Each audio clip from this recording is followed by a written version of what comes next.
you look at Earl Spence, what's Earl Spence? And he's Earl Spence, he ain't Earl Spence trainer no more. Derek James, right? You look at Derek James, he's he was Earl Spence trainer. Now he's he was Ryan Garcia's trainer. What's the other boy name that just lost to Tank Davis from Dallas? I forgot. Good little other nigga from box too. Who, Earl? He's up under Earl. He signed to Earl.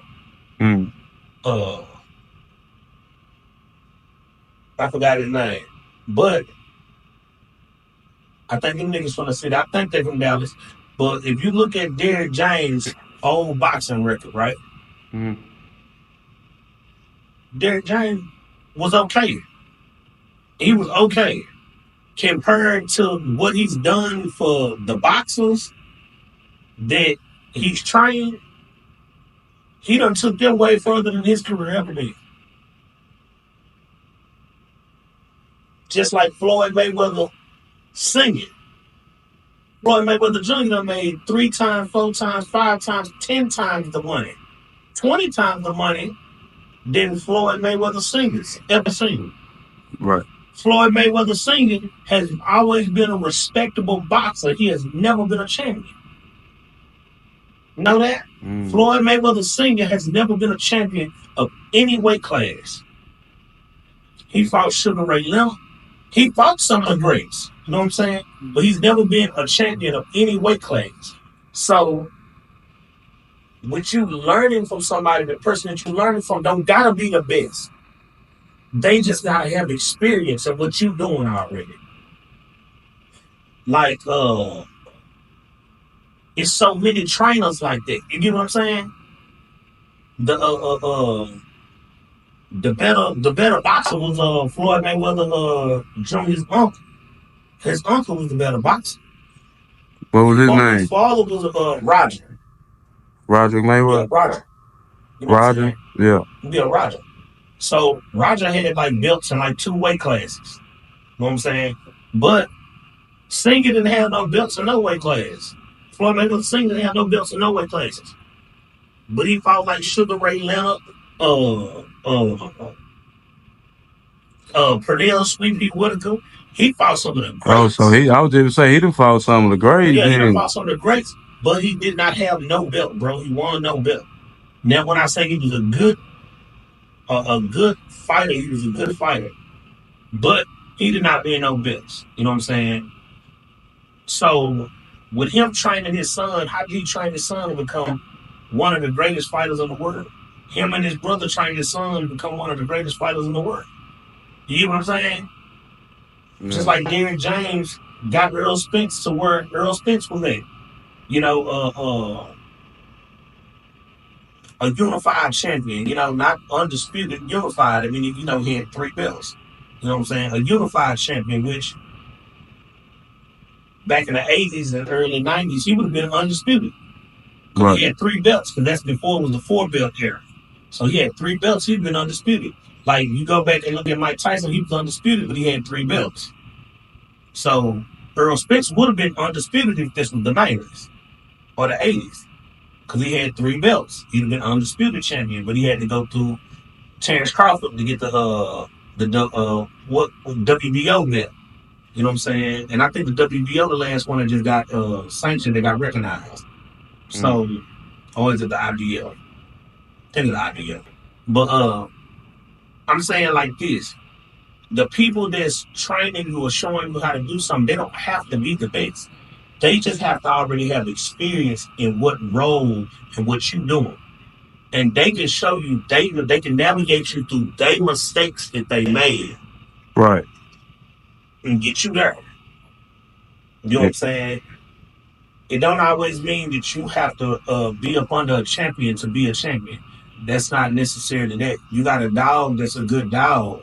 And it's a good dog. It's a good game dog. The mother was no champion. The daddy was no champion. But they'll hit. You know what I'm saying? They'll hit something, they'll fight something. They good. But the son trying to be a champion. Right. You know what I'm saying? You got a champion bloodline in it. You can't say, oh, the daddy got champion bloodline. No, because the daddy wasn't a champion. The son is. It just got game in it. You know how they said that the dog got it, it's a game. It got game in it. It already got that spark. Right. So it already got that spark in it. It don't have to be taught that spark. That's the problem. A lot of people don't know that it don't take somebody to be at the top to come reach down and grab you. It only takes somebody that has real live, honest opinions. That's gonna be real with you. That's gonna give you real live criticism, and you gotta be able to accept what they telling you when you wrong. Right. Because they done navigate themselves through the wrongs and the rights. And the reason that they probably didn't make it is because they made this mistake right here. But they can get you not to make that same mistake and go the other way. Instead of going right, they can get you to go left. And they can get you there. That's how that was with Floyd. You know what I'm saying? That's just that, man. Like, a lot of people don't know that. People be looking for you looking for the top dog to come down and pick you up and help you. The top dog not looking at you. The top dog is not looking at you unless you on top. Right. You gotta be on top of everybody else for the top dog will be looking at you. That's real shit. If not ain't nobody paying attention to you, nigga, you better get a nigga that can help you.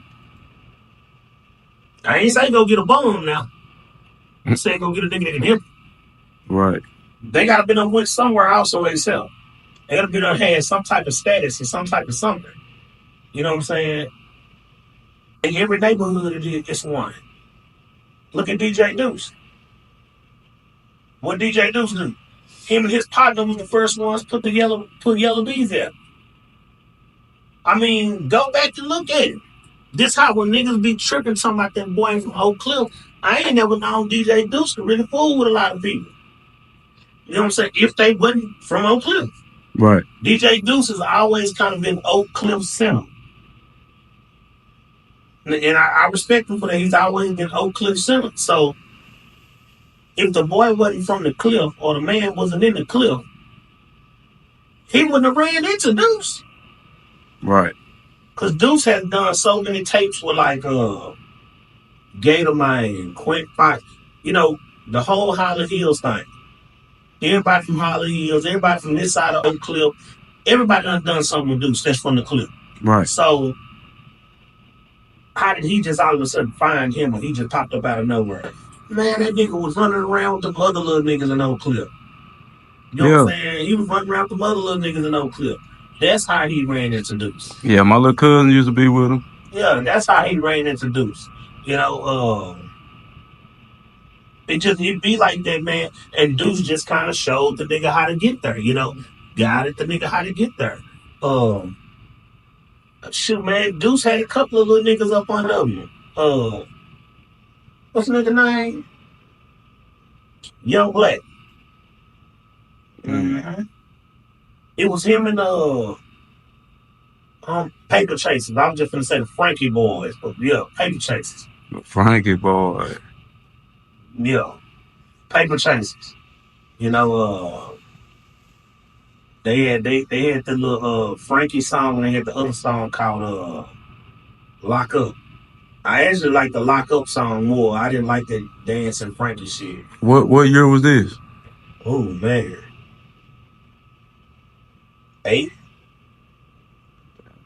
2008. Trying to think who else was out popping at that time. Everybody was out. 7, 8, man, everybody, that's the whole boogie move. Yeah, you sure right. That's the whole boogie move. If a nigga ever say, bro, the boogie move, listen, I'm gonna say this clear. Won't you stamp this for the timeline on this? If a nigga say the boogie movement, hold on, man, let me straighten myself up, man, for this, man. Let me go on say this straight, man. Let me straighten myself up for this, man. Look, man, No hating. Bro, the boogie movement was started by, I'm going to give you the key players who's a part of this. I was not a key player. I came on the back end. I hated the shit. When it first started, I hated it. DJ Drop. Most definitely DJ Drop. DJ Drop used to get on my nerves playing them goddamn songs. Drop. Scrappy. DJ Q. Let me start saying it. All of the definition DJs. Just pick one. No matter who it is. They was a part of that movement. But the main ones I know was like DJ Q and Scrappy and Drop. Them were the ones I know that used to like wear that. Dollar Bill. When Dollar Bill was working for Warner Bros. Dollar Bill.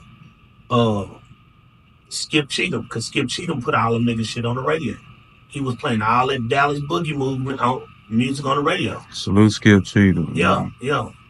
Salute all of them. Salute all the definition Salute DJs. all them niggas. Shit. I just skipped. Salute all them niggas. Yeah.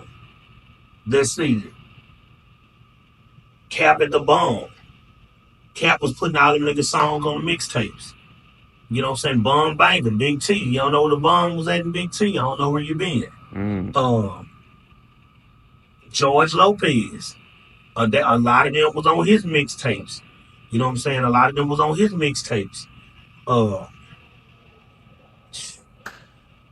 Last but not least, can't forget Corey and Cloud. Cloud Records, Corey. If a nigga say them niggas wasn't the individual, like first niggas, the foundation of that whole boogie movement, bro, nigga cap. Right. Nigga cap. And coming from a nigga who helped 10, 15, 20, 30, 40 artists myself and put my hands on at least a good 10 for them to get their name known. Nigga capping, fam. Right. If a nigga say them niggas one of the niggas that laid that foundation, you gotta have a foundation for a house before you can put anything on that house. You can't build a brick on that house without a foundation. That was the foundation that was laid, you know what I'm saying, for the boogie movement with them niggas. That was the foundation that was made. Hey man. We up in here, man. Once again. We got a legendary figure, man, out the city, man, and Your daddy not your goddamn mama. You hear me? Shit. Your daddy not your goddamn mama. Legendary. Yeah, man. Your daddy in the city, man. Got man, I don't even know where to start, man. Game 101 DVD. Mr. Nike, AVN. He known for the North Dallas DVD. He known for the South Dallas DVD. How DJ Screw changed my life documentary. See what I mean? We just moving on to trans war when we talking about the transgender people and the regular people, so we get both sides to the story. The trans war. Go watch that on Amazon Prime, man. Nah, for real, man. We finishing the movie. We finishing the movie right now, man. Raised Right, man. That will be on Tuesday in a minute, man. Man. Y'all be looking, man. We here represent for, you know what I'm saying, 50% alcohol. That means stay clean your body. Some of you niggas don't know how to take a bath. We here representing for that. So you right. Sprite need to pay me. You know what I'm saying? And everywhere you go at times, always keep yourself trimmed up. You know what I'm saying? So I'm doing info commercials for everybody. So you need to stay trimmed up. Around that bitch. You know what I'm saying? We got 2 phones. We ain't talking about Kevin Gates. And if you called me last night, the phone was out, they got me. So I had to come on. I had to pay for the phone this morning. Man, y'all see I got this damn fool in here, man. Me last night, called me last night. My phone was not on until this morning. And some of y'all, I should have left my phone out for about 3 days. You thought it was never going to get cut back on. So you can never call me again. Nigga stupid, man. Dead serious, though, man. Y'all, man. Mr. Nike, welcome. Man, it is good to be seen, man. It's good to be seen, man. And hey, man, I like the dog on the couch, man. You motherfuckers is comfortable enough, man. Yeah, man. What's good though, man? What's going on with you? Oh man, being me. How you feeling? Oh man, I'm feeling good, man. You know what I'm saying? I'm feeling good, man. I can't complain. Right on, right on. I know we started off with a little light conversation, but you really gave them a lot of game in that shit, man. But we had to bring it back to the introduction, let them know who they got sitting in front of them. Yo, daddy, not your mama. Saying your daddy, not your mama, nigga. So you know I ain't saying nothing nice to you. And so, what part of the city you reside from? Uh, I'm from West Dallas, Texas. I am from Rupert Circle, which is actually called Rupert. We call it Rupert. That's just how people from West Dallas, I guess, people from Dallas, we just can't talk period. So you know what I'm saying? People say where you from, man, I'm from Rupert Circle. You know, so you'll think it's Rupert, but you know it's Rupert. Right. But Rupert Circle, man. Originally from that side of the projects. Stayed across Westmoreland too with my granny. You know, granny's baby. You know what I'm saying? Stayed across Westmoreland with my granny for a minute. West Dallas just all around, man. You come from two-parent household? Hell no, man. Hell no. My mama and daddy was married when I was young. Like my mama left. Like basically, a lot of niggas can't say this. Nigga, when I left Parkland Hospital, nigga, I went on Corner Street, nigga. I went to projects. Your address on your birth certificate ain't West Dallas, nigga. My address on my birth certificate West Dallas, man. So a lot of you niggas, you can't say that. Like your address where you was going, nigga, when you left. Right. Nigga, my address when I left, nigga, was the projects. You know, so a lot of niggas can't say that. Even though a lot of niggas that came through them projects done raised a lot of men. Projects done raised a lot of men. You know what I'm saying? Done took a lot of men's lives too. Right. But yeah, left Parkland Hospital.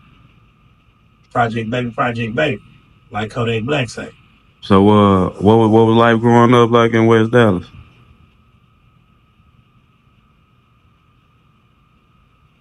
I tell people that all the time, you want the truth or a lie. Terrible.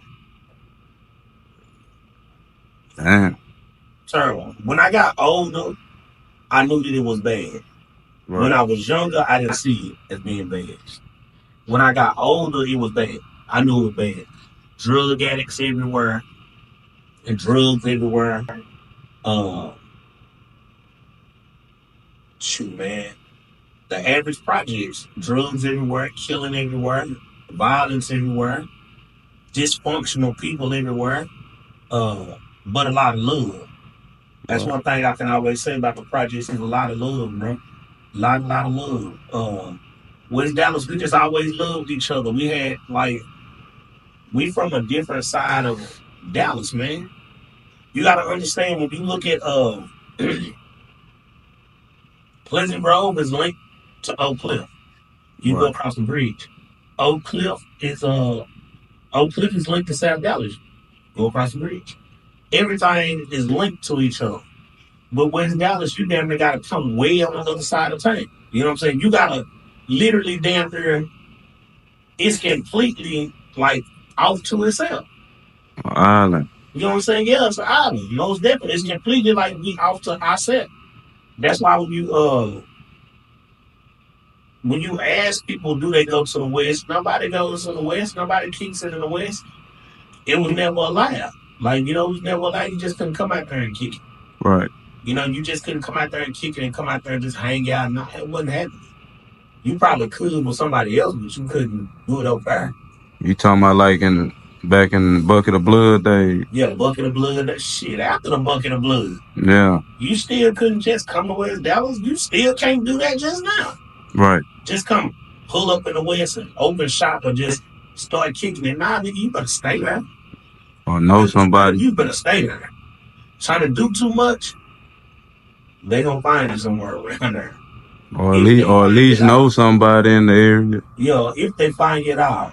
Right. You know what I'm saying? But yeah, you better know somebody over there and not even really know. You gotta be kin to somebody over there. It's always been that same way forever. But West Dallas, you got to be damn near kin to somebody. Right. Because we all know each other by last names. Everybody in the West pretty much know everybody by last names. You know this person and this person. Because their last name, their family. So it's just been that way. It's like an old family, bro. Like everybody know each other. You walk down the street and people don't know you by your first name. People know you by that's Miss Johnson grandson. Right. Hey, come here. Ain't you one of them Johnson boys? That, what I'm saying? That's how it was. Ain't you one of them William boys? Come here. Come here. Come here. It's just how it was in West Dallas. You know him by your last name. Right. That's just it. It's always been that family orientated stuff. But it was horrible, man. Growing up, now that I'm older, it was horrible. What schools you attended? I remember I got my I walked across the bridge, the causeway, and ended up getting shots for school. Mm-hmm. You know what I'm saying? So my first school shots was, in West Dallas. I ended up going to Carver for a little bit for about that first year. And then after that I ended up going to Amelia Earhart. So went to Earhart Elementary, and that's about the time my mom and daddy kind of split.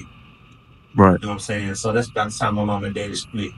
You know what I'm saying? They were married. So that's at the time that I guess their marriage, was dissolving, or they were trying to work on each other, or they were trying to work out. I don't know what it was, but I know I ended up staying with my daddy's mom. Right. So my big mama stayed across Westmoreland. So I ended up staying across Westmoreland with my big mama. And I ended up using her address to go to her home. So went to Earhart pretty much the whole time. I think, third grade, I ended up moving with my T. Johns. Mm-hmm. Third grade, I moved with my mama. Third grade, and she stayed on our page. She stayed on Keystone Pope on our page. And the crazy thing about it is I stayed that year with her and moved right back. Right. Moved right back to the West. So I stayed with her on our page. My auntie stayed down the street on Llewellyn, and my grandma stayed on Llewellyn, which is my mama's family. My mama's family are out from Altamesa, if you know where Altamesa is. But Yeah. my mama grew up in Altamesa. So, Altamesa is the neighborhood right next to Holly Hills. So they always went to my mama called Wilma Hutchinson, Hutch, as they call it. Right. She went to them schools. My daddy, L.G. Pinkston back. You know what I'm saying? He went to all West Dallas schools pretty much. So that's just how that was. And that's a crazy story how they linked up. But you know what I'm saying? Well, that's I stayed in Oak Cliff that year with my mama, and then I guess something went on, or so I don't know, man. I was a kid. I'm back in West Dallas. You know what I'm saying? And then after that, my mama came and got me when I was 12 and moved me to Garland. Right. And I stayed out there for like 2 years. Like two, maybe 3 years.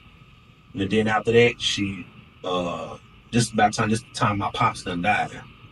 So she married a new man when my pops died. And then I guess when their marriage got ugly, she moved back to Dallas. She moved out of Garland and moved back to Dallas. And this time she moved back on Keystone Pope. You know what I'm saying? So it was hard, man, coming up. Because I'm like the only nigga wearing blue on Keystone Pope. Mm. All the time. Like all the time. Because to me, I'm from West Dallas. I couldn't change who I was. Right. I couldn't change where I was from. So, was what it was. Go ahead. Yeah, so it was like I just always had that connection. Once you from somewhere and you've been there pretty much your whole life and your childhood, you don't really know nothing else. You don't really know nothing else. So Right. That's all I knew was West Dallas. So it's always been that way. And then once I got, older as a teen, I stayed with my auntie here, my auntie there, cousins here, cousins there. I stayed with some of everybody in the West. Right. So then, what middle school you attended? What middle school? Middle school. I went to Edison for about 5-6 months. You know what I'm saying? Went to Edison probably one semester. Then after that, I ended up going to T.W. Brown. Ended up going to T.W. Brown. After I ended up going to T.W. Brown, but I ended up getting kicked out of Brown. Yeah, I ended up getting kicked out of Brown. So when I got kicked out of Brown, they sent me to Grind. What is it? That's the Mexican school in Oak Cliff. Yeah, they ended up sending me to Grinder. Then high school you went with Grinder, I ended up getting kicked out of Grinder, and after I got kicked out of Grinder, I got kicked out of I pretty much got kicked out of all Dallas Independent School District. Damn, so, nigga, what was you doing? Fighting. Oh, okay. West Dallas crazy. You know what I'm saying? Man, West Dallas the world blow up. That's all it was. So I ended up going back to T.W. Brown the next year. So now, nigga, I'm in the 7th grade again. So people that was in the 7th grade with me, they see me now, nigga, I done failed. I'm in the 7th grade again. They in the 8th grade. Right. I end up getting kicked out again at T.W. Brown. You know what I'm saying? It's the second time. So now my mama's asking him, man, can he take a test or something to prove that he's too old to be in his grade now? So what they did, because if they would have held me back that year again, I'd have been in middle school for 3 years. You know what I'm saying? But they didn't. So what I did was I ended up taking a test. I ended up taking a test, like a week's worth of tests, and they skipped me up to the 8th grade. And then once I got in the 8th grade, so it was like I didn't miss a year. And once I got in the 8th grade, I got kicked out again. Right. And pretty much got kicked out of pretty much whole Dallas Independent School District again. Damn. Nigga, my mama was losing her damn mind. But after that, next year, I'm in 8th grade. I end up taking some more tests. Because my mama went to the school, did the same exact thing. I ended up taking some more tests. They skipped me up to 9th grade. They skipped me up to 9th grade. I ended up going to Adamson. It was on Jefferson. So I'm there with all the essays. Because everybody else from the West that's staying on Fort Worth Avenue, they going to Sunset. So I'm like the only person from the hood that's at Adamson. So, I'm there with all the essays, and the essays, they claim Oak Cliff. Like the Junior Homeboys, the Vagos, all of them Oak Cliff Mexican gangs. You know what I'm saying? And they claim Oak Cliff. The other people that's there, the black kids that's there, they from Oak Cliff too. So it's automatically always a problem. How it used to be back in the day, West Dallas and Oak Cliff always had problems. Like how Pleasant Grove and Oak Cliff just always had problems. Right. Then you didn't have to be in no gang, it was just where you from. And you from over there, it's automatically a problem. So end up getting kicked out of Adamson, man. End up getting kicked out of Adamson and went to soccer. Okay, Golden Bird. Yeah, it was live up there. It was live up there. Got cool with a lot of niggas from Glendale, got cool with a lot of niggas from Singing Hills, got cool with a lot of niggas. And if you know me, you know I got kicked out of soccer. Damn. I got kicked out of all these schools fighting, man. Just fighting. Young teen, upset, mad. My father done died. You got held back in school. Held back in school. My mama, my mama don't really seem like she fooled with me like that much. You know what I'm saying? Which I'm my mama's only child. She don't really seem like she fooled with me that much. It's always been a beef between her and my pop, so I look just like him. So I catch whatever he did to her. Exactly. You know what I'm saying? Ladies, let me make sure I say this real clear. Don't do your kids like that, man. If you doing your kids like that, man, please stop that, man. That is hurtful, and niggas live with that the rest of their life. Yeah, that's trauma that don't leave you until you know it's there. Niggas live with that the rest of their life. So with me, it's always like I had an anger problem. Cause like first of all, my daddy did. Second of all, nigga, my mama don't like me. She don't like me because I look like him. And every time something happens, she bring it up about him. Something that I don't even know about because I wasn't even there. Right. Or I was a baby, so I don't know about what I was going on, but it's always your daddy. You look just like your daddy. You look, so after a while that became a trigger for me. So now, in my mind, nigga, my mama don't like me, nigga. You know what I'm saying? Nigga, my mama don't love me, nigga. I don't give a damn about nobody, nigga. Right. And that's what made me act how I act. I ain't had no love for nobody, nigga. I feel like my mama didn't care about me. So after getting kicked out of SOC, where you end up going then? I ended up going to Lacey.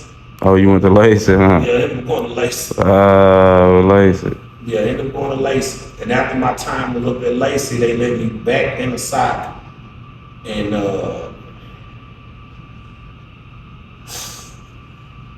man, started back fighting. And got kicked out again. Damn. Got kicked out and then I ended up going to Maceo. Yeah, got kicked out of SOC and ended up going to Maceo. I wasn't at Maceo 3-4 months. And I was kicked out again. I was expelled again. For fighting. Now, me listening to it now, as an adult, I had a goddamn problem. I had an anger problem. And me listening to it and me talking to you as an adult now, yeah, I had an anger problem. And I guess she couldn't see that. You know what I'm saying? Because she was just single mother, just too busy working. Right. So she couldn't see that. You know what I'm saying? I give it to my mama. She never smoked. She never drank. She never did none of that. But my mama's issue was her. She was for her. She thought about her. You know what I'm saying? So she couldn't see it. She couldn't see it. Then I guess, we gotta blame it on also with her being young, a young mother. She ain't know no better. Right. So that's where they go to. So after I got kicked out of Maceo, I had to go to Metro. I forgot about Metro. Yeah, yes sir, I had to go to Metro. Yeah, I forgot about I was thinking about CEP. Yeah, I forgot about Metro. End up going to Metro, my guy. End up going to Metro. So what is the young Nike doing after high school? Man, I ended up going to Metro. I ended up getting a GED. Got my GED from Metro. Okay. And ended up getting my GED from Metro. So yeah, nigga, I do got some paperwork, man. Okay. Ended up getting my GED from Metro. At this time, I'm thugging. Well, at least you did finish. After all them fights and getting expelled, you managed to finish. You know what I mean? So that shows that you was dedicated somewhere. Yeah. I definitely got that done. Right. Definitely got that done. Went back on the high school trip thing later on. Got that done. Done been to college. Got that done. Actually graduated college. Got a degree now. What like man, it's been a roller coaster. Yeah. But you know what I'm saying? As growing up, you have to learn it. So. But like you were saying, after high school, I'm thugging, man. I'm hustling. Now you're in the street. Yeah, I'm in the street. And jumped out the porch. Shoot, jumped out the porch. I had been out the porch. Yeah. I was out the porch. But I'm saying, like, now you really in the street thugging. Yeah. I had been out the porch, bro, at least about 13. I was out the porch. Yeah. 12, I was stealing bikes, joyriding, breaking in houses, all that there. 13, I'm full-fledged out the porch. I got strapped. You know what I'm saying? I'm bucking at niggas, you know what I'm saying? Yeah, I'm off the porch, 100%. Uh, I knew a little bit about selling weed, you know what I'm saying, at that age, so I sold weed. You Right. know, shit, I used to sell weed at TW Brand. I was selling weed in middle school. You know what I'm saying? That was another issue with me and my mom. I was selling weed in middle school, bro, to eat. I did not have lunch money, nigga. I was Dang. selling weed in middle school to eat, bro. You know what I'm saying? My mama she didn't even fill out my free lunch stuff. So I don't got no free lunch. Plus we ain't got no food at home. Dang. So how the fuck I'm eating? So I'm selling weed at school just to buy lunch. Literally, man, I can't make it up, man, just to buy lunch. So, you know, thugging, man, I had always been thugging, but I feel like I didn't do no crime unless I needed to do it. It had to Right. be something I had to do. Right. That makes sense. You know what I'm saying? I just didn't do nothing just to be plain out just doing stupid stuff. I had to do it. It was something I had. It had to be a need. So you were never just a total fuck up. Just had anger issues and I had anger issues, but I just didn't trust. I just wasn't just totally just on some bullshit. just did what you had to do to eat. I did what I had to do. Ain't nothing wrong with I that. always did what I had to do. Like I remember I used to steal from what the CBS or I think it was an Eckerd then. Accurate. Yeah, Eckerd. And when would Used to steal from there so much to the manager ended up catching me one day.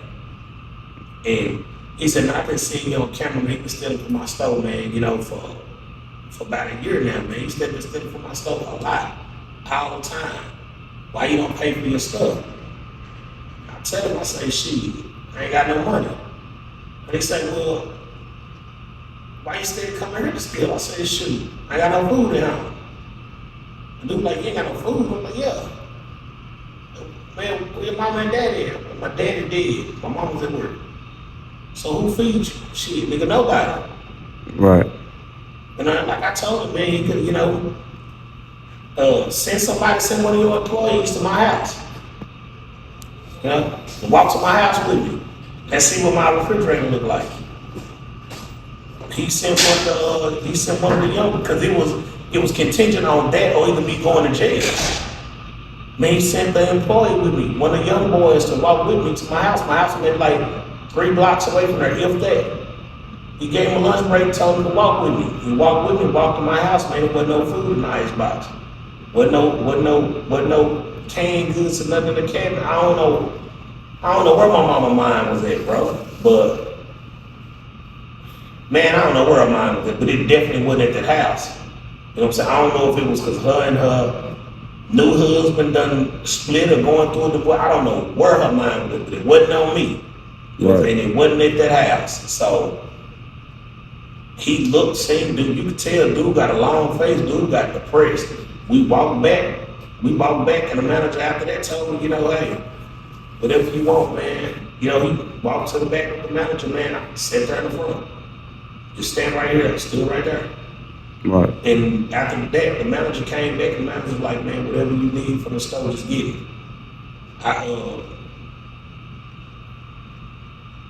I kind of wish I could tell him thank you. I don't even remember his name. You know what I'm saying? White dude, I don't even remember his name. I appreciate you though, man. You know what I'm saying? That's real touchy-feely for me. You know what I'm saying? See my eyes watering up a little bit. That's real touchy-feely for me, man. You know what I'm saying? That was the emotional part in my life because I had never really had nobody just try to help me. You know what I'm saying? Without doing something to a nigga. He looked out for you. He looked out for you in a genuine way. Yeah, or you know, do this little nigga, I give you this. You know what I'm saying? Like how the OG niggas used to do.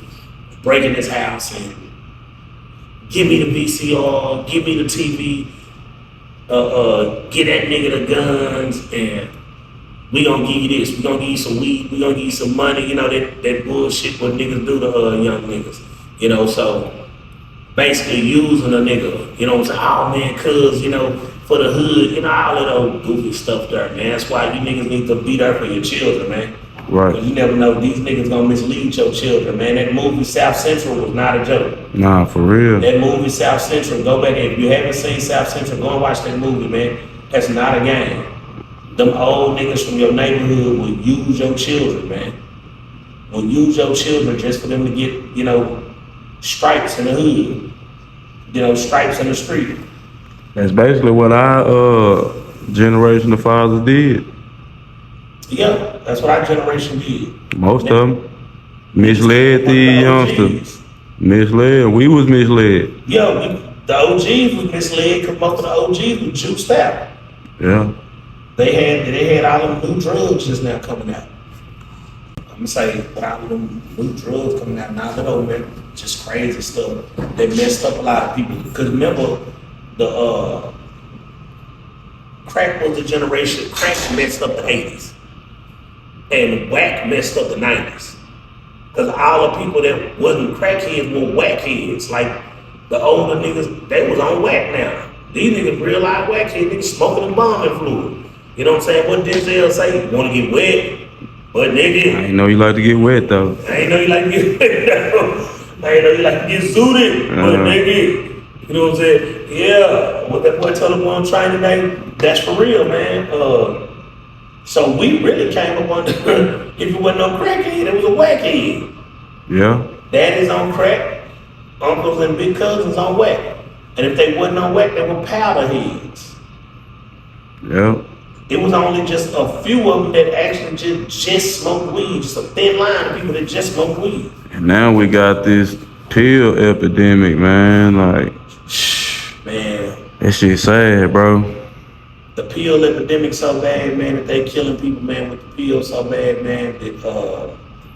That, the pill epidemic is bad because, and I'm gonna make sure I say this real clear.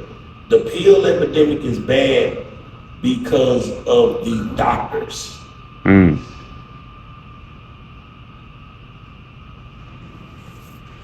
It's the doctor's fault. I'm gonna tell you why it's the doctor's fault. Here's the thing. If you got a patient, right? And you've been giving this patient this medication for so long. And this is all the medication that you constantly giving this client. Right. The minute you take away this medication, they can't function no more. Or you're not giving them enough medication. You know what I'm saying? Because I know people that take these pills, but they don't even get enough of them. So when they don't get enough of them, what do the doctors think they do? They go buy them in the streets. We all know somebody that do it. Right. You got a cousin that might get Percocets from pain. Got an auntie that might get hydros from pain. You got another cousin that has sleep problems, and they also have depression. They might get handlebars, or Xanax, as they call. They might have paranoid schizophrenia, so they get these medications, and a doctor might give them 2 a day, maybe 1 a day, depends on what the doctor feels like. But the doctor has to understand the doctor is not that personal patient.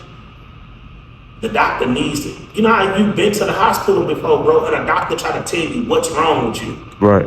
And you like, bro, I'm not hurting in my knee, I'm hurting right here. Right. It's right here. And they will, I'm telling you the pain is coming from your knee to here. No, I'm telling you that the pain is right here and it's going to my knee. But they have their medical based stuff that they do. And that's why it's called practicing medicine. It's called practicing. You can never fully say that you have control of anything when it comes to a person's body. Right.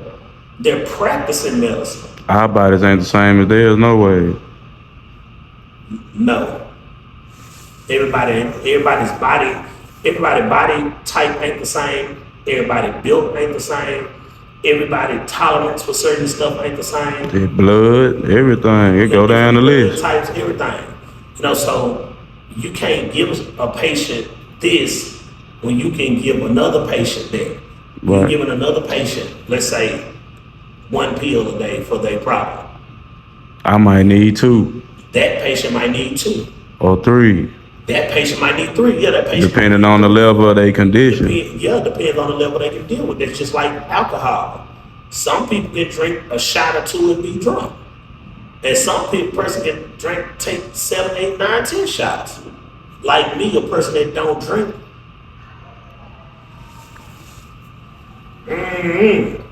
I'm 4.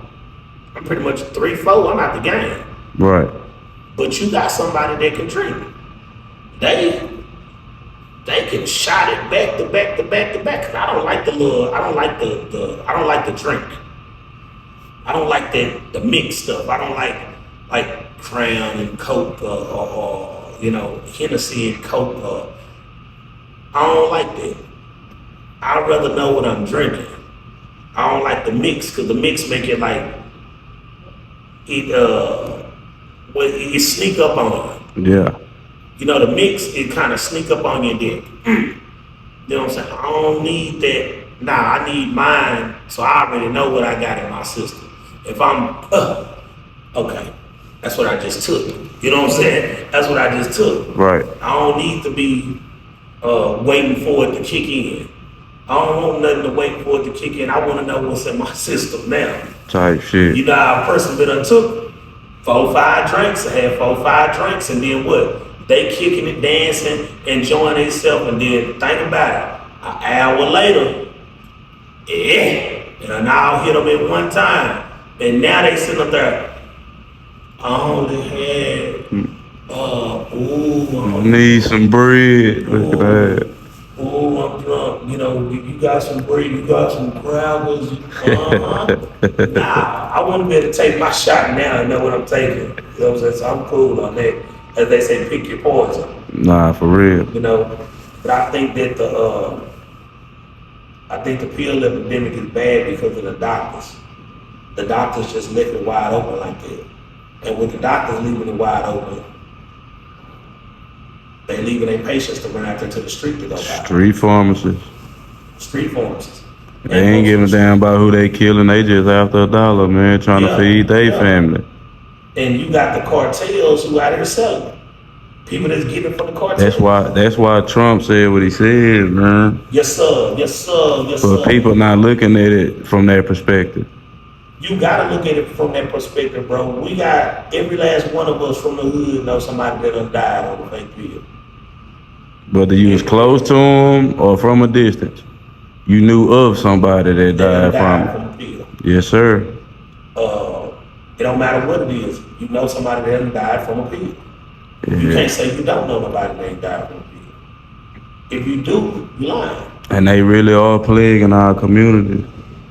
There's a plague in our community because now they don't. Now it's not about. It's really not about the extra stuff now. It's more on how much of it you can do. Yeah.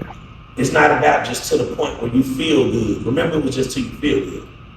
Now they dying in the name of feeling good. Now they dying in the name of feeling good. These are today's crackheads. Today's crackheads. These youngsters ain't even crackheads. They worse than that. You look at them, they stumbling all on there. Like how the heroin addicts used to be back in the 70s. Yeah, they on 5, 6, 7, 8 pills. Yeah. If they not on 5, 6, 7, 8 pills, they sip and drink with the pills. Niggas don't know how to feel, You boy. can't take no handlebars and sip drink, man. Both of them are downers. I know people that used to do it all day long. I'd be scared to die. I know people that used to do it all day long. Pop 2 balls and sit here and sip a photo. And be like, bro, how is you up? And they be slow motion. I got a partner from the Grove who was, boy, he was bad with it. Yeah. He was bad with it, man. That boy was bad with it. That boy been on pop the ball too. Drunk some drink and just be, but was on point by trying to hustle or whatever was on point. But he was slow motion like a mud. I got too much going on, man. I can't be walking around like that, Yeah, got man. too much going on to be walking around like Once that. I get to a certain point in my life, it's like, man, that shit really ain't even attractive. After a certain point in time in your life, nothing's attractive unless it's you relaxing. Right.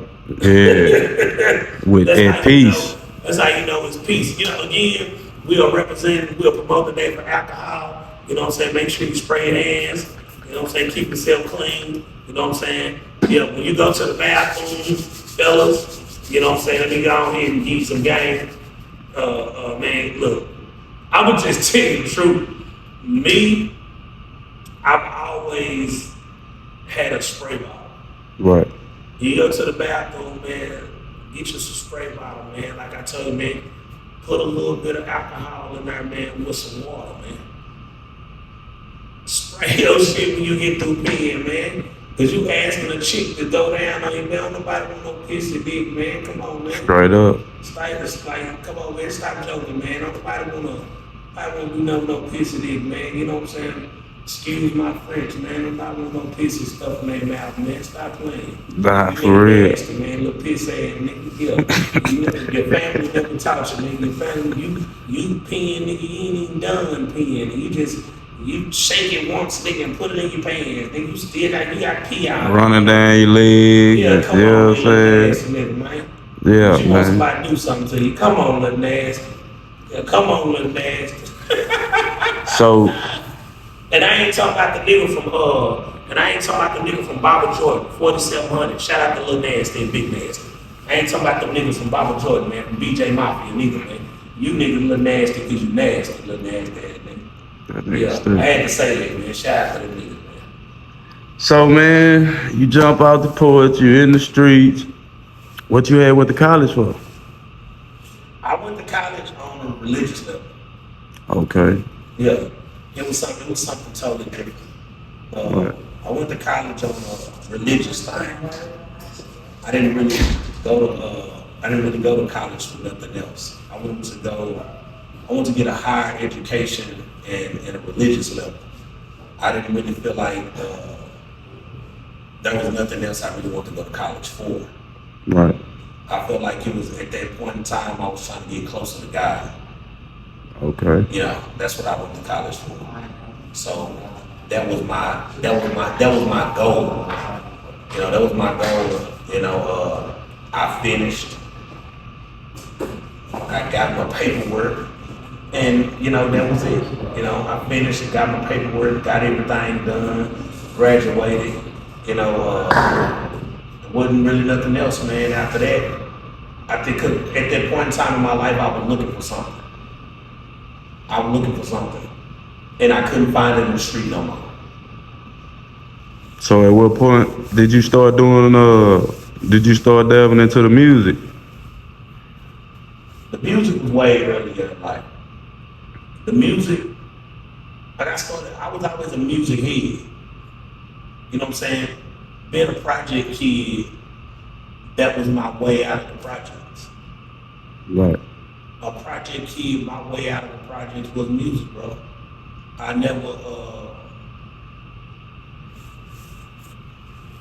could listen to these songs and dance and have fun, and I wasn't in the projects no more. You know what I'm saying? Right. Then I could listen to these songs and not think about my poverty, what I'm living in. You know what I'm saying? So music was my medication. Music was my relaxation. Music was as a person say, my cigarette. Music was my shot of brandy when you get out. You know, music, that's what music was to me. So again, that's what music was to me. So you just had a passion for it overall. Yeah, I just always liked music.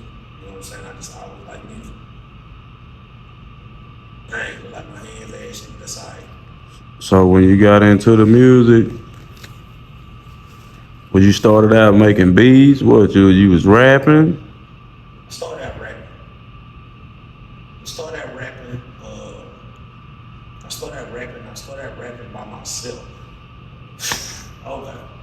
I started out rapping by myself, and it's kind of crazy. I didn't even know I could rap. Uh, I had a homeboy from Highland Hills named AJ. Shout out HHP. My boy AJ, man. HHP, HHGC. You know what I'm saying? I had a homeboy named AJ who was a rapper. Mm-hmm. And I used to hear him and a bunch of other dudes rap. You know what I'm saying? Back in the gap. So what I started doing was I started rapping. You know? I used to just listen to him do it. And I'm like, man, I know I can do that. And just one day I just did it. Right. And then when I did it, I was like, I knew I could do it. And after that I just kept doing it. And you know, it was 10 years, but I kept doing it. Right. And how old were you when you started taking the music serious? You started getting, or should I say, doing it more consistently? I had picked up a camera about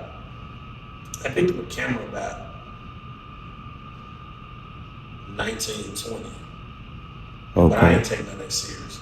Right. It was just me filming. I wasn't doing nothing. When you first started out, what you filming?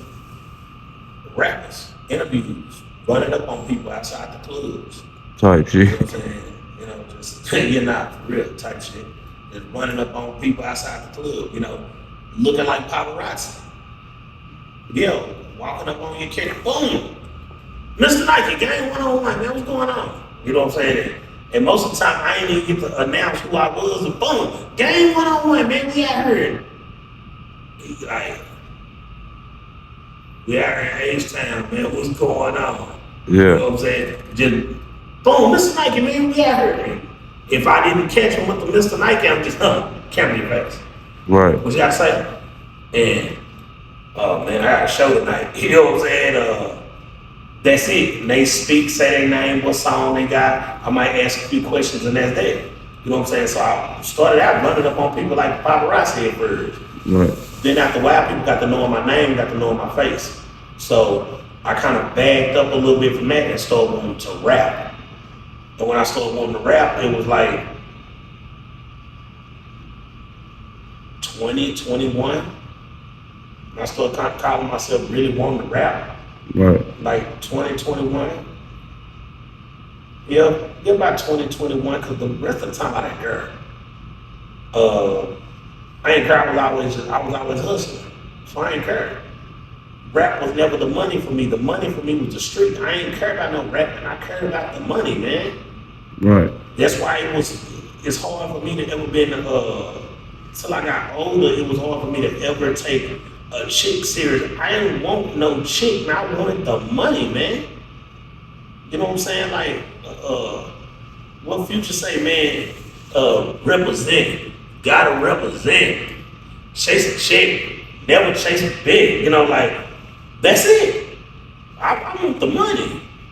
I didn't want, bro. If you got the money, I always knew this growing up. You got the money, you can hit her. You can hit her. You can hit her. And you can hit the one that say she don't like drug dealers. Know why you can hit her? You gonna hit her first. She gonna be the first one to go. Cause she gonna be the first one to go. Cause guess what? You got what she want. I don't like drug dealers. I like my men to be like this. I like my men to be. Okay, cool. But the money you want them to have, I got that money. And you don't. So what we gonna do? They coming. Now I don't know about all that other stuff. I don't know about all that tricking stuff. Y'all can't you gotta miss me with that. You can't never say I paid nobody to have no sex with them. You met me on a dating site. I met you and I ain't never did no escort stuff. None of that. Yeah. None of that, dog. If I was dealing with you and you my little chick, I paid for stuff. Oh yeah, I definitely pay for stuff. We go to the store, baby, don't get your money. Boom. I got you. You know what I'm saying? Pulling the knot out. I got you. You know what I'm Right. saying? I got you. Baby, you ain't gotta buy nothing. Oh, we need to get there, you need some gas and get to me. Oh, baby, I got your gas. Come on, get to me. You ain't got the Like a gas. real player pose too. Ask your cousin or brother or whoever to give you the money till you get to me. Baby, I got you when you get here. Oh, you ain't got no ride? I got your ride to get here. You ain't got no ride to me, or if I gotta come get you. You know what I'm saying? I'm gonna take you out on the town. I'm gonna pay for everything. Then when it's all done, you know, we might chill or I might beat you down. You know what I'm saying? If I beat you down, you know you got beat down. Yeah. For real. I will say a lot of you chicks I done beat down. Yeah, a lot of y'all I done beat down. A whole bunch of y'all have been victims. Have been victims. So, but I just always wanted the money, bro. I ain't really care about all the rest of the stuff. I just want the money, bro. The money was my goal. And then growing up poor, money always meant something. Mm. You know what I'm saying? Growing up poor, money always meant something. Growing up in the projects, money meant something. What it mean now? Damn near not shit. Just damn near. Damn near not shit. It has a meaning for it, which is to give you an easy life, a relaxed life, easy life, a relaxed life, not so hard of a life, not so a stress-free life. It only hold the value that we put on it. But it don't mean as much as it used to mean. You know what I'm saying? A whole lot. Now it don't mean as much as it used to mean at all. Now it only means as much as paying my bills, as much as taking care of my children. Once it's gone, it's gone. When it's gone, it's gone. Yeah, that's all it means. Yeah. At first, it was everything. I had to get up to it. I had to wake up to it. I had to go to sleep to it. You know, I'm a trap baby. You know, we sit in the trap all day, every day, baby. We trapping. We ain't going nowhere. Club. We ain't going to no club. We trapping. Yeah. All the time we going to the club is if somebody big come to town. And then we gonna pop out. We gonna pop out. We gonna chunk on all our jewelry, 3, 4, 5 chains. Everybody gonna get in their whips, hoping they knowing such and such coming to town. You finna get your car at the paint shop. You finna go buy the rims y'all already done seen. Right. Yeah, we finna do all that. Get your car ready, get your rims ready. You still got that chain on layaway, go get your chain out off layaway. Go ahead, go get your watch from the jeweler. Yeah, Popping big bottles. Yeah, we can come to club 4, 5, 6, 7, 8 chains on, big watches on, big rings on. Yeah, slab outside, got the rims on the slab. Yeah, all that. Now we coming to show out. For what? Only for one night. Yeah. After we done, we back to the trap. I'm a trap baby, man. You know what I'm saying? After that, back to the trap. That's how we live. We trap. You know what I'm saying? We were trappers. All that off the phone and this. Nah.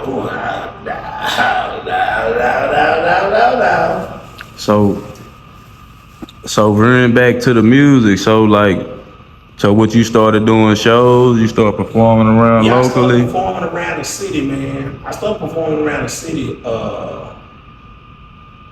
somewhere everywhere. I started performing around the city, somewhere everywhere, man. Everybody's little open mics and stuff like that. But I ain't gonna say everybody. I didn't really go to too many. I think I went to like 3. Yeah. At max, like 3.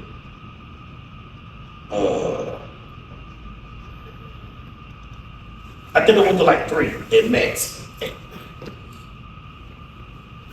Just 3 shows? No, 3 open mics. Oh, it was 3 places where you would go do open mic.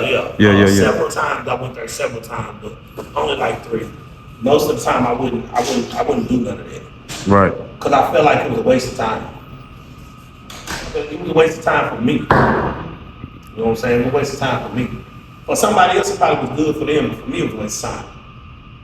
Cause I'm making more money in the street than sit up here playing with y'all at the show. Right. You know, if anybody was ever at any of my shows, then I used to throw money in my shows. I ain't care about all that. Right. It wasn't exciting. So you was performing back in the Rack Daddy days and shit. I was in the Rack Daddy. Project Baby. You know what I'm Yeah. saying? I'm not, with me being from West Dallas, a certain place in Oak Cliff, I just didn't go. Okay, It gotcha. wasn't even that I had a problem with them. It was always, you never know if these niggas like you or not. And with me going to SOC and with me going to Maceo, I seen that over the years, these niggas don't like us. Right. You know, so let me stay to myself and stay out of places where I feel like it's gonna be a lot of chicks from Oak Cliff that I'm gonna be, you know, talking to. I want to go somewhere, if I'm going somewhere in the Cliff, I want to go somewhere where everybody go. Right. You know what I'm saying? So I ain't gonna feel like I'm gonna be into it with those niggas over their brows. You know what I'm saying? Rack daddies were like, nah, that was our Oak Cliff niggas. And then when I did go to the Rack, I pulled like 2 or 3 up out of there, and they was all from around the, you know, around the corner, them little apartments around the corner. Yeah, You yeah. know what I'm saying? Yeah, they was all from around that corner. So that was different. I just yeah, I never really did. At home, girl stayed by the corner in an apartment named Buckley from Rack Davis. Whole real light skinned ass chick, high yellow ass nigga. They hadn't seen that nigga in years. They used to call him Buffy the nigga sled. You know what I'm saying? I hadn't seen that in years. Shout out to Buffy, man. You know what I'm saying? If you're watching her, you ever see, man, shout out, motherfucker. That was cool ass nigga, man. She from the clip. Yeah. Besides that, now I ain't really got no Rack Daddies. So you was running around doing your shows and you start hitting the road with it? Now, what I was hitting the road, but I was hitting the But road. with the camera? I was hitting the road with the camera. Right. And when I wasn't hitting the road with the camera, I was running around hitting the road with DSR. Okay, okay. So, you know, like with DSR, I was always going places with them because I was real cool with George. Right. And then, you know, I was cool with Tum Tum. You know what I'm saying? I was cool with Lil Ronnie. You know, me and Lil Ronnie used to be in a rap group together. So, you know, I was just always with them a lot. Right, You know right. saying? So if they go out of town, I'm going out of town with them. They, you know, they might be on the down the bus, down the van. I'm driving behind in my car. Right. You know what I'm saying? So that's that. So that's how you was really just being around to be able to be in the mix because you was on the road with them. Yeah, I was on the road with them at times. You know what I'm saying? And sometimes I stay at the house. And then sometimes people will come back that I know from Houston. And I just jug with them. Like everybody from Houston was coming here out in their shows. Because I knew everybody. So if everybody was coming, I was here at their shows. You know, it didn't matter who it was. I was here at their shows. So it just what it was. So what year exactly did Game 101 TV begin? Man, got dog, man. I don't even want to give y'all that, man. That's too much showing my age, man. That's too much showing my age. Let me put it to you like this. I've been doing this longer than most people. I've been doing this longer than probably most people been rapping. And some of these folks, they probably been rapping about 10 years, 15 years. I've been doing, you know, Game 101 longer than that. Right. You know, so been doing this a while. You know what I'm saying? A while. A long time. Put it to you like that, a long time. Man, I remember going up in Big T, bro. I'm telling you, man. The boy had the shop up in there. Man, I was never just, I was a rapper, but I was never into rapping. Right. I was more the nigga that was cool with everybody. I was more the nigga that was the plug for everybody. So I ain't really care about rapping. Like I said, rapping didn't make me no money, bro. And I've always been a money motivated person. So I've always been real money motivated. So with me being real money motivated, I went wherever the money was at. If the Okay. money was there, I was there. The money wasn't there, I wasn't there. So now you traveling with your camera, you filming. How you get into filming the artists and linking up? I told you I started out on some paparazzi type stuff, like But running yeah, people but I'm over. saying like People started knowing my face. when I look at you, when they look at your resume and they see the people you've interviewed, That's like when people start knowing my face, and after people start knowing my face, people start just start recognizing me. When right, people they start recognizing me as the guy I was doing the camera. you and your brand, You know what I'm saying? Building the brand. So after a while, it wasn't hard to do no interview with people. right, When people right, start saying, "Oh man, that's such and such." Ain't you the camera guy? Yeah.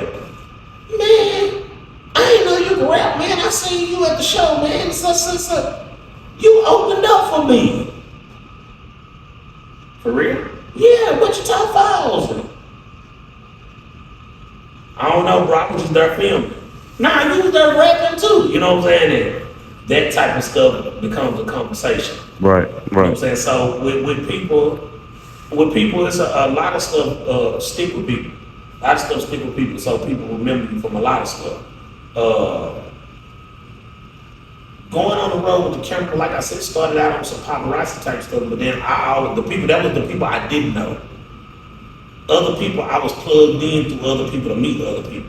right, So one thing you never do, I don't know what none of you niggas talking about. None of you niggas talking. Never burn your bridges, fam. Never burn your bridges, fam. Do not burn no nigga, man, that put you in the game, man. Do not burn no bridge, fam. If y'all fall out, just fall out peacefully, man. Separate, go y'all separate ways, man. Don't talk about a nigga. Don't talk about what you did for a nigga. Don't. Boy, the list could go on. How many of y'all I can talk about like that? The list could go on. The list could go on and on. But I don't. right, I don't because it don't help me. It don't help me none. And then I'm gonna end up getting my feelings talking about it. right. So I ain't know you talking about it at all. So yeah, you start the filming the artists on the road. You around ABM. You around the J Princes. Like Yeah. so the filming really started taking off for you. Yeah, the film started taking out. The film started taking out. I was already plugged in with everybody by Right, then. right, By then, I'm plugged in with it. I'm cool with everybody. So it's nothing for me to do no filming with you now. So how long was you doing it to the point where it got to the point where you didn't have to reach out to get the interview? They now reaching out to you. Man, it had got like that, bro. Literally after that,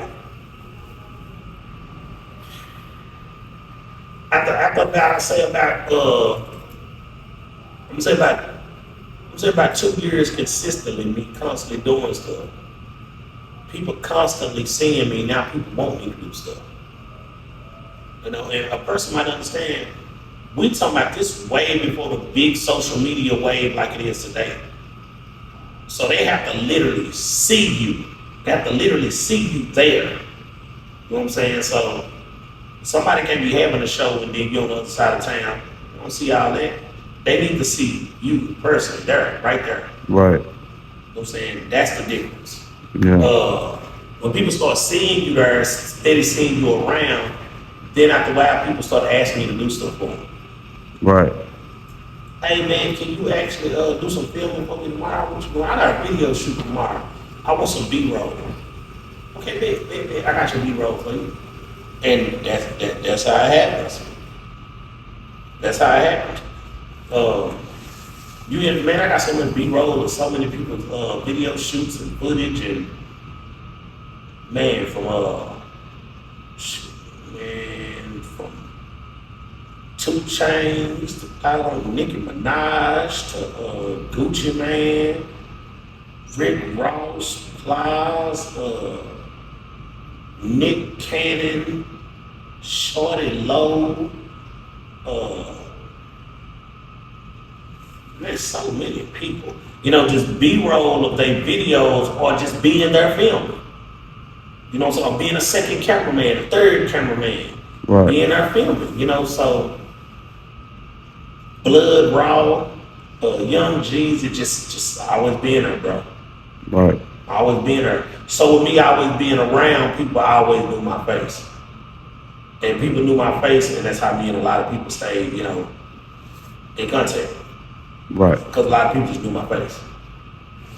So now everybody knowing you for being the cameraman. And now, so when they see you now, oh man, that's game 101 right there. That's, you know what I mean? Yes, sir. It ain't more so Nike no more. That's game 101. Yes, sir. You know what I'm saying? Yes, sir. Yes, sir. Now, was that your end goal with the camera when you first picked it up? Or you just trying to get some money? At first, I wanted some money. Cause you gotta understand, it's DVD time. So I'm trying to get some money. I'm filming people and putting their interviews on DVDs. And you paying for it. You paying $20 for a DVD, $15 for a DVD, $18.99 for a DVD. So I'm cool.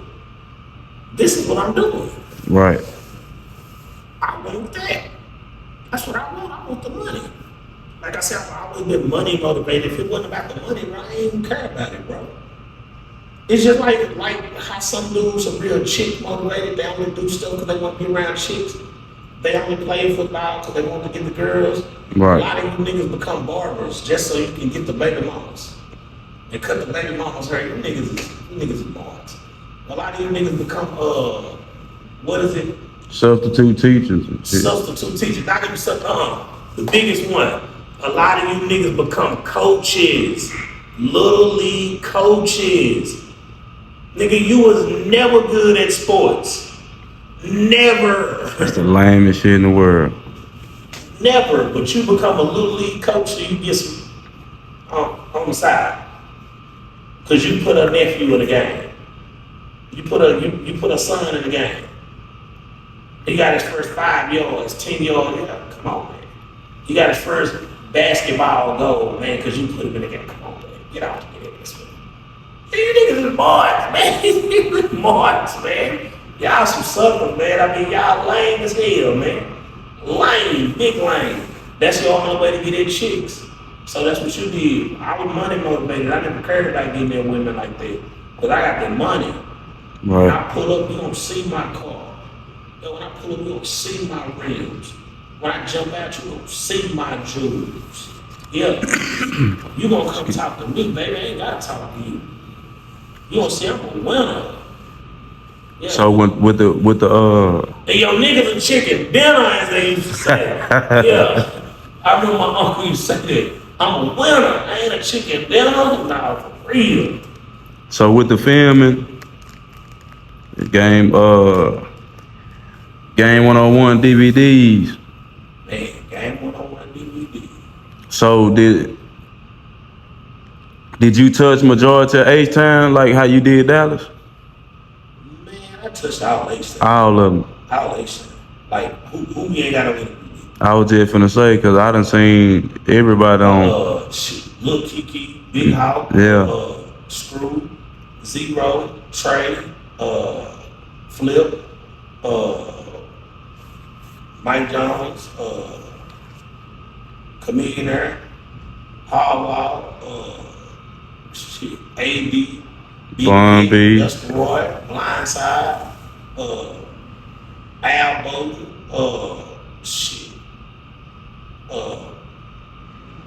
man, ESG. You ain't never get Big Mo? My partner, I think my partner got some film with Mo. I love to see that. I wasn't there, but I think my partner got some film with Mo at the studio. Right. I wasn't actually there.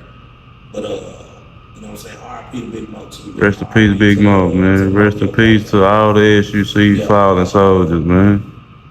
Pokey, Chris Ward, man, I remember seeing J-Dog on there. Yeah, J-Dog. He had 2 of them, didn't he? Yeah. Yeah. Yeah. Yeah. But man, some everybody, man. Jay Prince, you know what I'm saying? Nigga like nigga tore the H apart, man. Nigga tore the H apart, man. Nigga tore the H apart. So it Houston was first. Right. Then we hit Dallas. Oh, okay. Houston was first, tore apart first. Then we hit Dallas. Cause they was showing all the love. Oh man, oh my gosh. You go to game, you say game 101 in Houston, man. You line to get 8 up, man. For real, you line to get 8 alive. So in 2024, you don't think you should give it another run? I'm pissed too. Oh yeah? Yeah, I'm pissed too. How we doing it, how Screw changed my life documentary. We doing our Screw Up click members. Oh yeah, I wanna come be a part of that. Yeah, that's what we doing right now. So that's you might I might need you for that too. Yeah, I wanna be a part of that, bro. That's what we basically doing now. You know what I'm saying? Yeah, that's what we basically doing. Yeah, we're gonna have to talk more about that off camera. For So, yeah, sure. most definitely. But yeah, that's what we basically doing now. So going to the H and going to go get that done. Right. You know what I'm saying? Going to the hood with them, walking through the neighborhood with them, and walking to the studio with them, or being in the studio and telling us, you know, how DJ Screw changed their life. Right. You know what I'm saying? We already got some episodes of that out, but be looking for that. Interviews with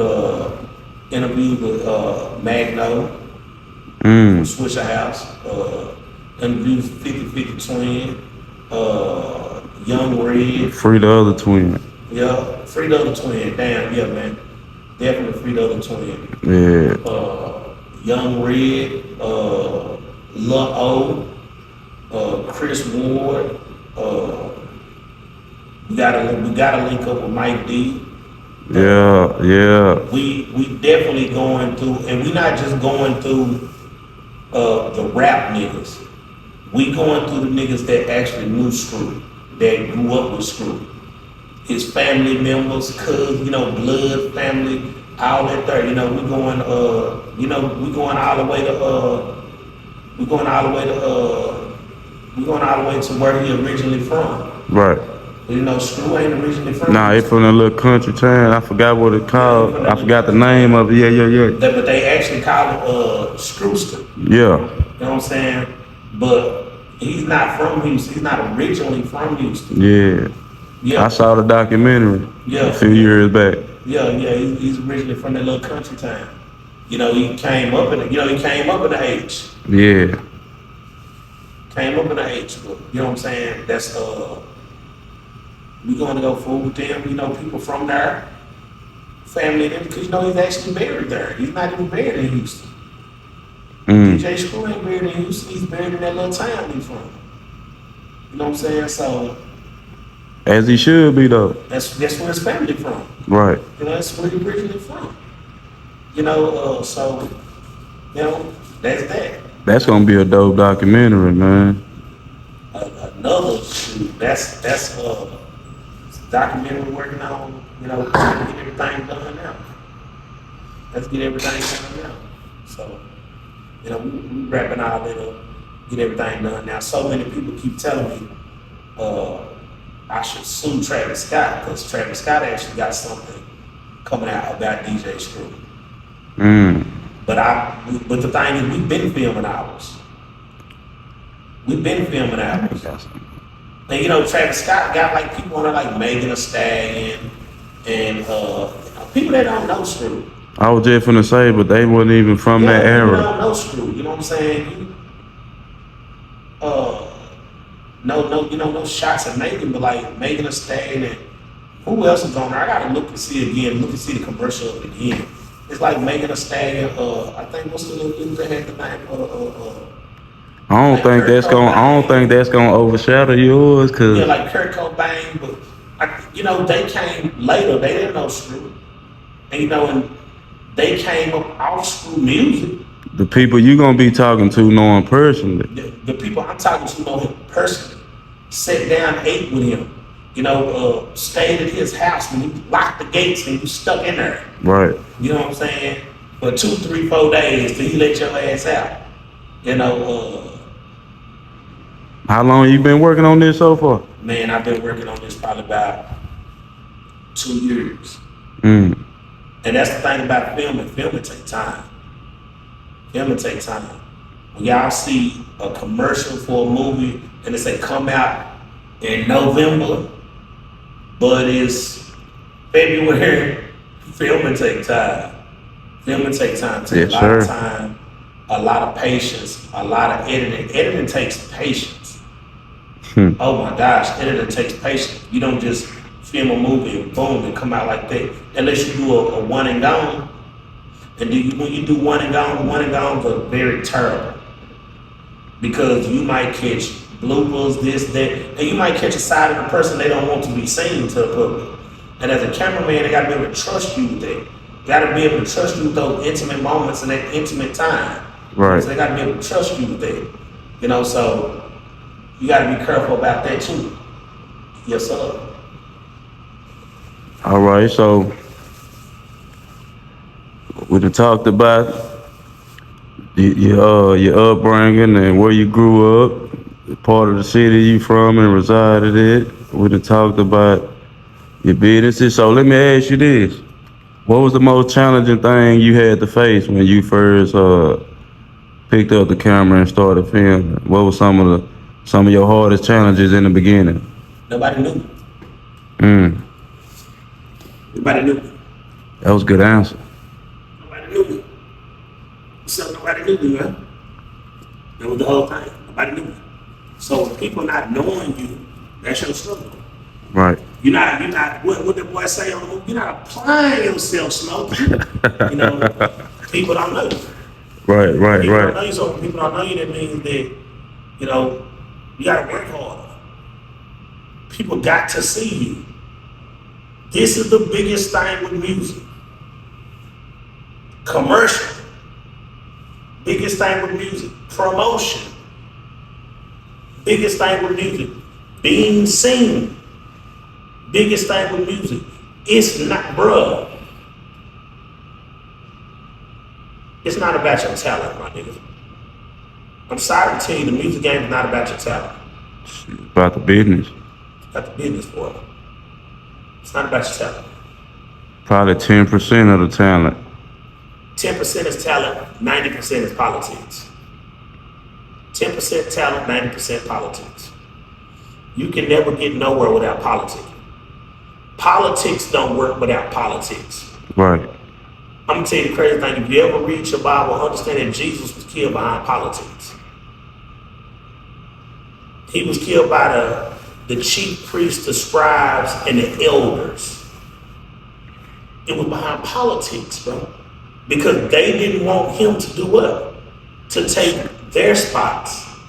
They didn't want him to do what? To out them for their wrongs they were doing. They didn't want him to sit in that top dog seat. It's sad to see how many. That's everything. Falling. Jesus was killed behind politics. Stuff is behind politicking, man. What people always, man, I ain't doing no rap politics. I ain't rubbing shoulders with niggas. I ain't running out there. But you ain't gonna make it then, my nigga. Right. And people, nah, I ain't rubbing shoulders. My talent don't get me there. I'll wait. There's gonna be another nigga come past you, gonna blow past your ass. With less talent. Less talent. And guess what? All politics. And you know this person, know this person, know this person, know this person, and your ass don't know nobody. Cause you know what? You stuck in your neighborhood, you stuck in the house, you stuck in the studio, and you ain't doing them but sitting up writing about how better of a rapper you is than all of them. Right. And complaining about how much of a better rapper you is than all of them. Why they out networking? Why they out networking their ass off, politicking. You, no politicking ass, mad ass nigga sitting at the house, writing a diss song. Dissing a nigga. Dissing a nigga that's outside. Dissing a nigga that's outside, you inside the house. Yeah. But hey, I ain't gonna hold you long, OG, man. Shit, man, you wanna let the people know where they can find you? At your mama house.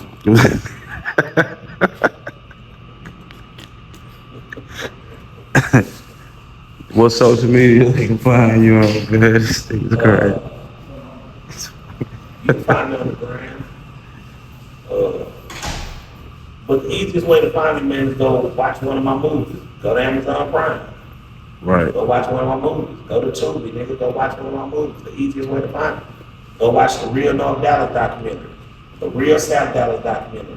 The How DJ Screw Changed My Life docu-series. The Trans War. When you gonna start on that Oak Cliff documentary? I gotta line it up, man. We need I'm that. doing a Pleasant Grove one first. We need that. I'm doing a Pleasant Grove one, then the Oak Cliff. Yeah. And I might do the Cliff one last because it's gonna take more time. Yeah, we do got the biggest hood in Dallas. You know what I'm saying? Do the Oak Cliff one last because you know what I'm saying? It's gonna take longer. Yeah, you right. Oak Cliff and North Dallas are the two biggest neighborhoods. Oak Cliff and North Dallas are the two biggest neighborhoods in Dallas, period. And that's where the most rappers come out of. Most rappers come out of Oak Cliff and North Dallas. South Dallas had a lot of artists too, though. South Dallas always have artists. South Dallas always have artists because South Dallas niggas are not scared to move around. Right. South Dallas niggas move around. That's why you find them niggas everywhere. You'll find a South Dallas nigga in McKinney. Yeah, for real. Doing some South Dallas shit. You know what I'm saying? You'll be in McKinney. Nigga, I'm from South Dallas, Texas, nigga. South of the South Side. Like, nigga, you in McKinney. Nah, straight up. You But nah, don't man. find West Dallas niggas like that. We are like in the box. We don't go nowhere. West Dallas people are just now getting out, bro. I cannot lie. I cannot make that up. Oh, I believe it. West Dallas people, we just now getting outside of West Dallas. Some of my family members just now getting outside that motherfucker. Yeah, like we just now getting outside, bro. We don't go nowhere. That's it. We don't go nowhere.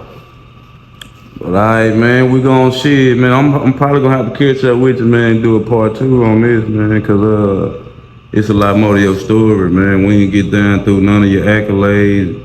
Yeah, man. You got a lot of awards, you know what I mean? Yeah, man, and again, man, yo mama's house, man. If you're looking for me, man, show mama's house. I'm on her TV screen, man. You know what I'm saying? She probably watching one of my movies, talking about me right now. You know what I'm saying? You don't like me, but your mama probably do. See, Slab be saying, you don't like me, but your bitch. You don't like me, but your mama probably do. You know what I'm saying? Your little sister probably do. You know what I'm saying? But man, get up with me, man, on what is Mr. Nike of Game 101, Instagram, Mr. Nike West Dallas on Facebook, and probably man, I got like over 7,000 people asking to be my friend on there. Boy, denied. I don't care if I grew up with you, still denied. If I didn't never talk to you like that, that's denied, man. You just on my Facebook page for no reason, man. You denied. You just asking right along with everybody else. You denied. You gonna stay on that waiting list, you know. I don't care if we went to school together, grew up together. You can be my partner and I just be on some bullshit that day and leave you up there. I look at friend requesting. Yeah, you up there. But y'all know this nigga ain't got no sense, man. If you know him, you already know, man. Yeah, you been up there for 3 months, man. But I had your little sister, I had your grandma. I had your grandma for you. I look on there, ooh, is that Miss Tubbs? I had your grandma. Hey, how you doing, Miss Tubbs? Say y'all till next time, man. Y'all been tuned in, man. And I ain't had your grandson either, Miss Tubbs.